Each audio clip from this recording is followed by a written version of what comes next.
이 엔비디아와의 비즈니스나 이런 것은 SK 하이닉스보다 훨씬 더 먼저 시작을 했고 기술력도 훨씬 더 뛰어나다고 보고 있었는데, 당시에 2019년 무렵에 메모리 반도체, 그러니까 D램 플래시 시장도 우리가 뺏길 수 없기 때문에 거기에 집중을 했던 거죠.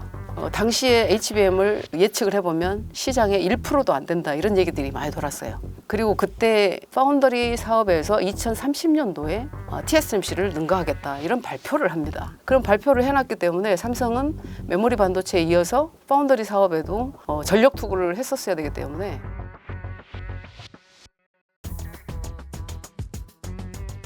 특별한 경제 강의 머니 특강. 안녕하세요, 주식 초등학교 여러분. 저는 오늘의 특강을 맡은 양향자입니다. 현재 개혁신당 반도체 특위위원장을 맡고 있습니다.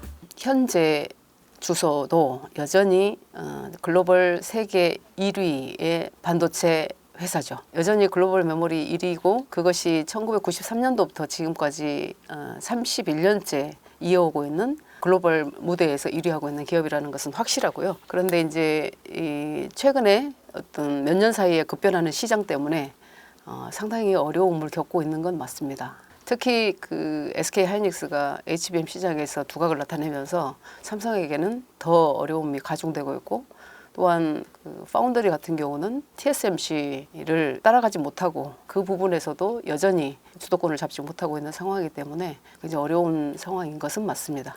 이렇게 제가 설명을 드릴 수 있을 것 같습니다. 모의 법칙 다 아시죠? 모의 법칙이 1965년에 고든 무어 박사가 평균적으로 1년 8개월마다 반도체 성능이 2배씩 좋아진다 라고 발표를 한 내용이 있습니다. 그런데 모의 법칙이 15년마다 반도체 성능을 1000배씩 좋아지게 했어요.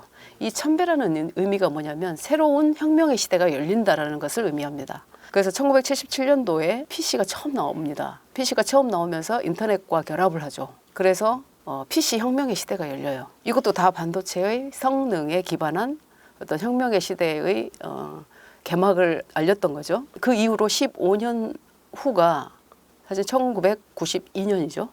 그때 디지털 기술이 나옵니다.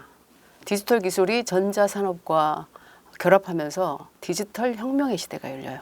그로부터 15년 후가 2007년 스마트폰이 나오죠. 스마트폰은 모든 기술을 융합합니다. 그래서 모바일 혁명을 일으키게 되죠. 그리고 또 15년 후가 2022년도에 이제 AI 혁명의 시대가 열린 거죠. 그런데 이 반도체 회사들은 그 15년 후에 어떤 기술 혁명이 일어날지를 미리 예측하고 기획할 수 있어야 돼요. 그래서 적어도 2022년도에 AI 혁명의 시대가 열릴 것을 우리는 2007년에 이미 기획을 하고 준비를 해왔었는데, 그것이 어찌된 일인지 중간에 조직 문화가 됐든 어떤 리더십의 부재가 됐든 문제가 있었다는 게 분명합니다. 만약에 2022년도에 AI 혁명의 시대가 열릴 것이라고 우리는 예측을 했지만 그것을 준비하는 데 있어서 제대로 했다면 이 HBM이라는 기술을 함부로 하진 않았을 겁니다. 그래서 그것이 가장 큰 문제라고 보고 있고, 이 엔비디아와의 어떤 비즈니스나 이런 것은 SK 하이닉스보다 훨씬 더 먼저 시작을 했고 기술력도 훨씬 더 뛰어나다고 보고 있었는데, 당시에 2016년부터 19년 그 사이인 것 같아요. 2019년 무렵에 메모리 반도체, 그러니까 D램 플래시 시장도 우리가 뺏길 수 없기 때문에 거기에 집중을 했던 거죠. 당시에 HBM을 예측을 해보면 시장에 1%도 안 된다, 이런 얘기들이 많이 돌았어요. 그리고 그때 아시겠지만 파운더리 사업에서 2030년도에 TSMC를 능가하겠다, 이런 발표를 합니다. 그런 발표를 해놨기 때문에 삼성은 메모리 반도체에 이어서 파운더리 사업에도 전력 투구를 했었어야 되기 때문에 아마도 AI 시대에 제대로 대응하지 못했던 그런 뼈아픈 어떤 실수가 나올 수밖에 없었던 것 같습니다. 많은 분들이 얘기하시듯이 파운더리는 사실 메모리하고는 완전히 업의 개념이 다른 산업인데, 준비되지 않고, 그러니까 어떤 기반이 탄탄하지 않고, 그건 이제 기술력의 기반을 얘기하는데, 기술력이 탄탄하지 않고 그런 상태에서 대만의 TSMC를 능가하겠다? 그것은 허언이죠. 그런 발표를 해놓은 상황이기 때문에 그것을 극복하려고 애는 썼습니다만, 기본적으로 기술력이 없으면 절대로 따라갈 수 없는 게 이 반도체 시장의 어떤 본질이거든요. 그래서 저는 이제 2019년도에 그런 발표를 할 때도 굉장히 우려스러워 했었습니다. 왜냐하면 우리의 현주소를 분명히 파악을 하고 이제 뭐 15년 후든 10년 후든 5년 후든 우리의 어떤 전략을 발표를 해야 되는데 2030년도 가서 TSMC를 능가하겠다? 그건 누가 봐도 그건 어불성설이라고 당시에는 느꼈음에도 불구하고 알고 있었음에도 불구하고 그것을 저는 제대로 말한 사람이 없었다. 그래서 이 반도체 산업이라고 하는 것이 많은 분들이 IT 산업, 첨단 산업, 장치 산업 뭐 이렇게 알고 계시는데 사실은 양심 산업입니다. 그리고 근본이 확실한 어떤 근본적으로 확실한 기술력이 없으면 불가능한 일이기 때문에 굉장히 조심스러워하거든요. 어떤 전략 발표라든지 기획 발표라든지 이런 것은 굉장히 조심스러워하고 여러 번의 어떤 검증을 거쳐서 우리가 할 수 있는지를 이렇게 우리의 지금의 어떤 그 리소스라든지 그런 부분들을 다 파악한 다음에 발표를 하는데 무슨 일인지 그 발표를 빠르게 하는 것을 보고 저는 굉장히 우려스러워했습니다. 그러다 보니까 이제 무리가 돼요. 무리가 되는데 무리가 되더라도 그래. 전 어떤 연구원, 전 사원들이 힘을 합쳐서 우리가 저 비전으로 가자. 그런데 우리가 저 길을 왜 가야 되는지 지금 메모리 하기도 버거워 죽겠는데 우리 보고 어쩌자는 건지 이것에 대한 어떤 보살핌, 진실한 어떤 파악이 없었던 것 같아요. 그래서 밑에 일하는 어떤 사원과 리더십을 발휘하는 그 분들과의 괴리가 상당히 이제 커져버렸다. 그러다 보니까 점점 TSMC는 따라갈 수 없는, 감히 넘볼 수도 없는 경지에 이르고 그리고 삼성은 점점 어려워지고 그런데 이제 여기서 중요한 것이 뭐냐면 고객은요 싸고 TAT 정확하게 맞춰주고 기술력이 제대로 되어 있으면 부르지 않아도 다 몰려듭니다. 근데 결국은 그런 조직 문화나 리더십 부재나 이런 것들이 궁극적으로 기술력으로 다 표출이 되기 때문에 고객은 본능적으로 금방 알게 되죠. 왜냐하면 수율이 예를 들면 90% 나오는 데랑 수율이 20% 30% 나오는 데랑 그건 코스트 경쟁력이 전혀 되지 않는데 무슨 이유로 주문을 그쪽에다 하겠어요. 그러다 보니까 업의 본질을 이 메모리와 파운더리가 전혀 다른 업의 본질인데 이것을 간과했다. 이렇게 저는 말씀드릴 수 있겠습니다. 이게 이렇게 비교가 돼요. 권호연 회장님이 그 초격차에서도 말씀하셨는데 메모리는 관역이 있는 양궁이라고 보면 파운더리는 관역이 없는 클레이 사격으로 그만큼 어렵다는 얘기입니다. 그리고 고객을 더 먼저 생각을 해야 되고 고객의 니즈를 항상 머릿속에 넣고 고객의 니즈를 머릿속에 넣음과 동시에 10년 또는 15년 후에 글로벌 산업의 패러다임이 어떻게 변화할지를 아주 깊숙이 들여다보고 파악을 할 수 있어야 이게 가능한 산업이다. 이렇게 말씀을 드립니다. 엔비디아에 근무하시는 아주 고위층 분들하고 좀 여러분들하고 이렇게 인터뷰를 좀 해봤어요. 이야기를 나눠봤는데 이런 일화를 얘기를 하시더라고요.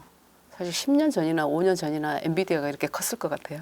2020년도만 해도 20년도 10월만 해도 엔비디아의 글로벌 시총이 280조였어요. 삼성전자가 349조였습니다.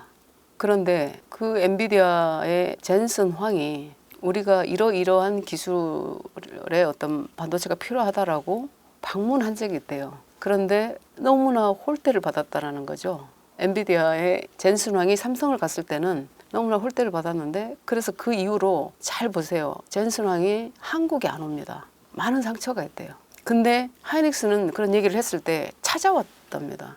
미국으로. 그래서 얘기가 너무 잘 됐고 그래서 고객 관리가 중요하다는 말씀을 그걸로 대변할 수 있을 것 같은데 사실 젠슨 황이 지금도 한국에 안 옵니다.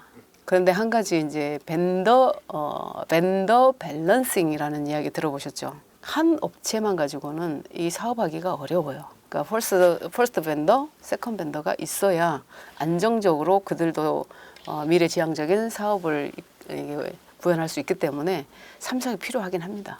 HBM도 필요하고 TSMC가 하고 있는 파운드리도 필요하고 그렇기 때문에 삼성은 상당히 기회거든요. 이때 어떻게 치고 나가느냐가 문제인데 사실 이 문제를 해결하려면 한 기업이 해결할 수는 없습니다. 제가 여러 번 얘기하지만 이거는 정부, 민관, 여야 다 같이 기업을 도와야 가능한 산업이기 때문에 이게 특히 이제 정치권의 입법기관이 중요하다는 말씀드립니다. 그런데 반도체가 이만큼 중요하다는 것을 아마 국민들께서도 아마 한 1, 2년 사이에 알게 되신 것 같아요. 바이든 대통령이 웨이퍼를 들고 이게 정말 중요하다 이렇게 말씀하실 때 알았고 취임하자마자 첫 번째 방문 국가가 대한민국이었는데 국회로 가는 것도 아니고 평택이라니 이렇게 해서 많은 분들에게 우리 국민들도 알게 됐죠. 아 이게 너무나 중요한 어떤 산업이구나.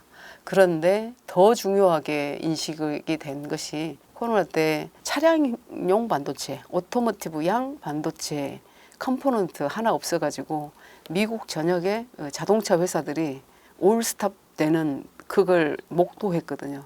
그러면 어떻게 돼요? 대량 해고 사태가 일어나고 경제가 마비될 수가 있기 때문에 아 이게 반도체가 그 설계만 해서는 되는 게 아니구나. 제조 클러스터가 중요하구나. 이렇게 깨달은 계기가 된 거죠.